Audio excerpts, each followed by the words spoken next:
Hello, good afternoon बच्चों। हमारे YouTube channel में पुनः तमाम विद्यार्थियों का हार्दिक हार्दिक अभिनंदन, मेरा प्यार भरा नमस्कार। आइए अब हम संसाधन एवं विकास का पार्ट 4 लेकर के आपके बीच आ रहे हैं, है ना। हमने पार्ट 1, 2 और 3 में आपके सामने कुछ रखने का कोशिश किया है और पार्ट 4 में हम ये जानने की कोशिश करेंगे, हम जानेंगे भारत में संसाधन नियोजन का। इससे पहले हम लोग संसाधन नियोजन के बारे में समझ चुके हैं। अब हम लोग समझेंगे भारत में संसाधन नियोजन, हमारे देश में, हमारे प्यारे देश में संसाधन नियोजन कैसे किया जा सकते हैं, हम अपने देश में संसाधन नियोजन कैसे कर सकते हैं।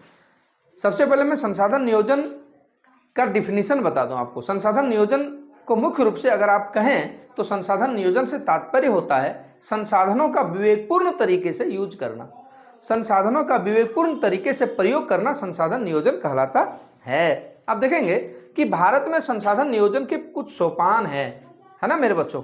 भारत में संसाधन नियोजन के कुछ सोपान हैं, आप देख लेंगे।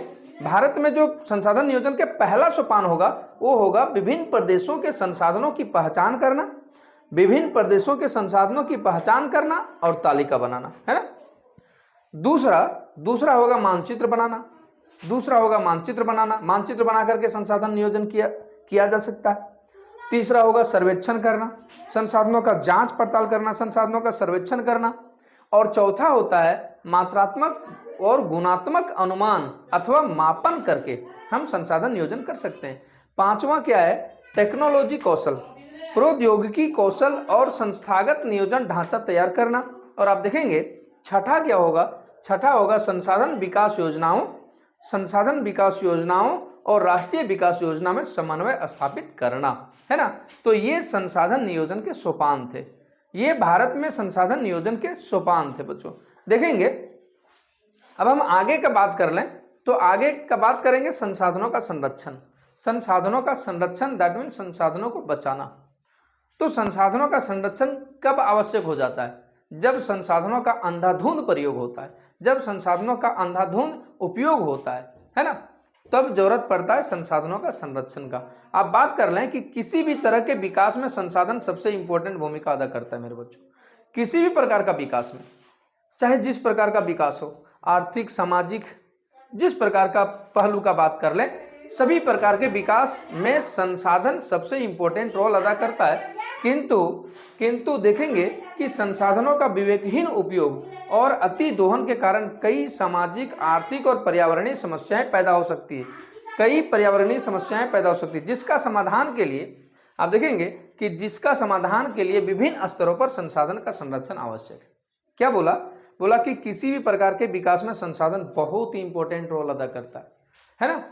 तभी जाकर के आपका हर प्रकार का विकास हो सकता है। बोल रहा है अगर ऐसा नहीं हुआ, यदि हम विवेकहीन उपयोग संसाधन का करेंगे तो निश्चित रूप से सामाजिक, आर्थिक और पर्यावरणीय समस्याएं उत्पन्न हो सकती है, जिसके समाधान के लिए विभिन्न स्तरों पर संसाधनों का संरक्षण आवश्यक है। इसी बात को लेकर के गांधी जी ने क्या कहा था कि हमारे पास व्यक्ति के जरूरतों को पूरा करने के लिए बहुत कुछ है, परंतु किसी के लालच की संतुष्टि के लिए नहीं है। अर्थात गांधी जी ने कहा था कि हमारे देश में संसाधन पेट भरने के लिए है, किसी की पेटी भरने के लिए नहीं।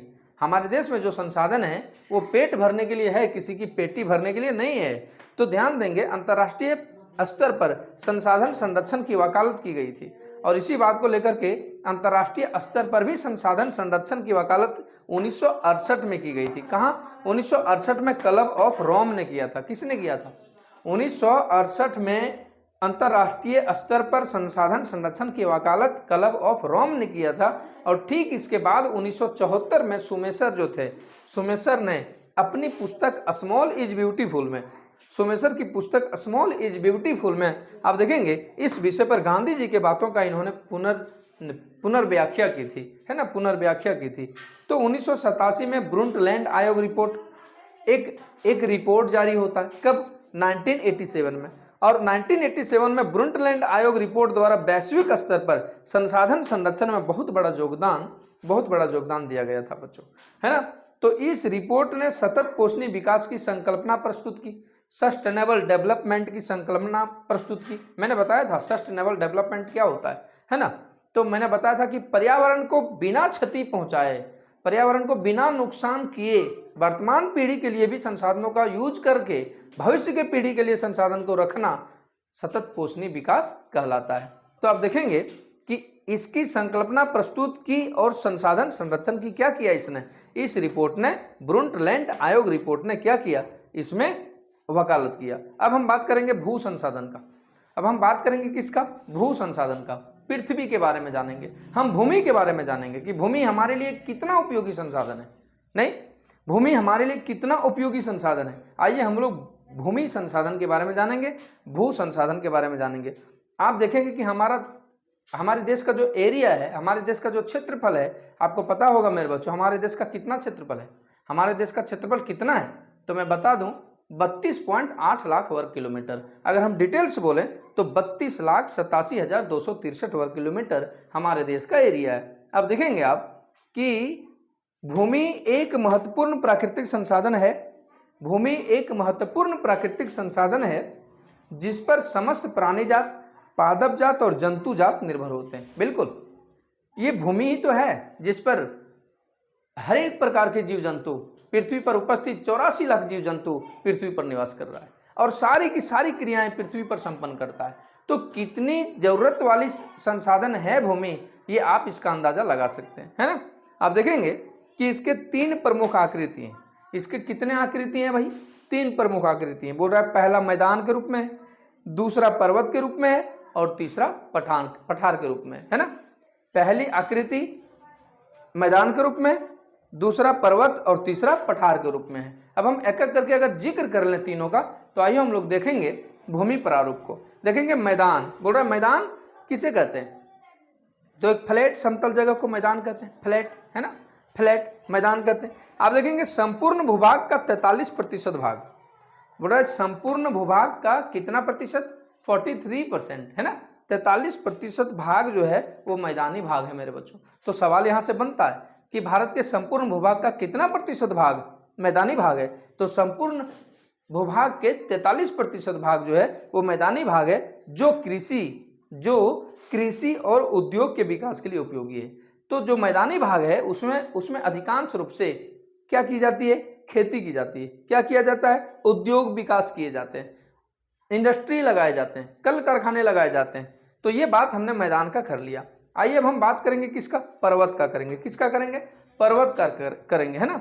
बोला संपूर्ण भूभाग का 30% भाग, बोला कितना, बोला संपूर्ण भूभाग का 30% भाग पर्वतीय भाग है मेरे बच्चों, जो 12 मासी नदियों के प्रवाह को निर्धारित करता है ना, जो 12 मासी नदियों के प्रवाह को निर्धारित करता है तथा पर्यटन विकास के लिए उपयुक्त है ना। दैट मीन्स पर्वत जो है ना वो संपूर्ण भूभाग का 30% है, कितना, 30%।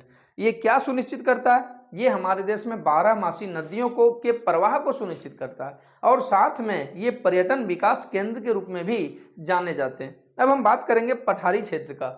तो पठारी क्षेत्र संपूर्ण भूभाग का देश के कुल क्षेत्रफल का 27% भाग जो है वो पठारी भाग है मेरे बच्चों, है ना। देश के कुल क्षेत्रफल का 27% भाग जो है वो पठारी भाग है, जहां खनिज जीवाश्म ईंधन और वनों का अपार संचय है। जहां पर खनिज जीवाश्म ईंधन और वनों का अपार संचय, इसलिए सवाल भी आता है कि खनिज किस क्षेत्र में पाए जाते हैं, तो खनिज ना मैदान में पाया जाएगा ना पर्वत में पाया जाएगा। खनिजों की प्रचुर मात्रा जो होती है वो कहाँ विद्यमान होती है, तो पठारी एरिया में विद्यमान होती है। इसलिए आपको पता होगा उत्तरी छोटा नागपुर का पठार, हमारा झारखंड का जो एरिया आप देखेंगे कोयला के रूप मामले में फेमस हमारा झारखंड है ना। तो हमें उम्मीद है आपको ये भू प्रारूप समझ में आ गया होगा, भू संसाधन समझ में आ गया होगा, मैदान, पर्वत और पठार कितने कितने प्रतिशत मात्रा में है ये आपको समझ में आ गया होगा। आइए हम अब आते हैं पार्ट 5 लेकर के। इसके बाद के वीडियो में बच्चों